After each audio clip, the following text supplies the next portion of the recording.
नमस्कार मित्रांनो, स्वागत आहे तुमचं आताच्या ब्रेकिंग न्यूजमध्ये। मित्रांनो, लाडकी बहीण योजनेच्या लाभार्थ्यांसाठी अत्यंत महत्त्वाची बातमी समोर येते। आता अनेक लाडक्या बहिणींचे अर्ज सध्या बाद केले जात आहेत। काही दिवसांपूर्वीच यवतमाळमधील 27,000 महिलांचे अर्ज बाद करण्यात आले होते। त्यानंतर आता अमरावती जिल्ह्यातील तब्बल 21,937 महिलांचे अर्ज हे बाद करण्यात आले। अमरावती जिल्ह्यामध्ये 47 महिलांनी स्वतःहून लाडकी बहीण योजनेचा लाभ सोडलेला आहे। सध्या अमरावतीमध्ये 6,95,350 महिला लाडकी बहीण योजनेचा लाभ घेत आहेत।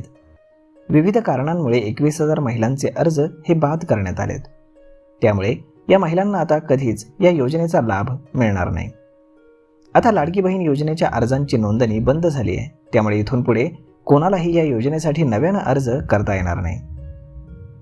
लाडकी बहीण योजनेच्या ज्या लाभार्थ्यांनी निकषाबाहेर जाऊन योजनेचा लाभ घेतलाय त्यांना या योजनेतून बाद करण्यात आले।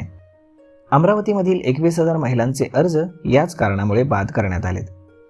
महिलांचं उत्पन्न हे 2.5 लाखांपेक्षा जास्त आहे। त्यांच्याकडे 4 चाकी वाहन आहे।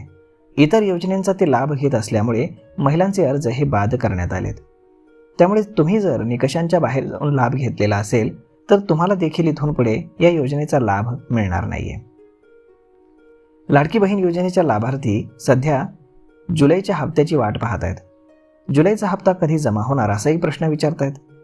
दरम्यान जुलैचा हप्ता हा पुढच्या 2 आठवड्यांमध्ये यायला हवा, परंतु याबाबत कुठलीही अधिकृत घोषणा ही मंत्रालयाकडून करण्यात आलेली नाही। परंतु या संदर्भातली अपडेट लवकरच आम्ही तुमच्यापर्यंत घेऊन येण्याचा प्रयत्न करू।